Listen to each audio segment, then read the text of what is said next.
Bueno, vas a tener que vaciar el mueble acá después. Hay un par de temas que están mal. Sifón no hay. El sifón no está. Después, bueno, está armado con Duratop. Se ve que se les rompió el retén. Está perdiendo. Y bueno, habría que ver de incorporar el sifón. Pero tiene las uniones al revés. Bueno, hay un par de cosas para mirar.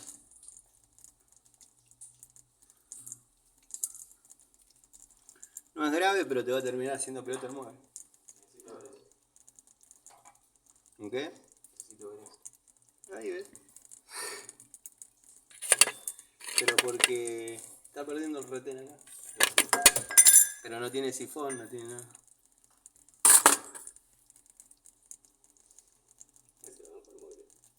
Sí, pues es una gota, pero va a terminar. Es flexible, bueno. No, los flexibles están, no pierden. Los codos, eso sí, son medios. Los codos allá, macho hembra, son medio mariconcitos.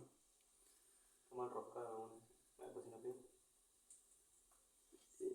Allá atrás tenés. Estoy seguro que si corres este mueble vas a tener algunas cucarachas. En serio, ¿no? Así que bueno, habría que ver eso. Después cuando termines de almorzar, vaciar.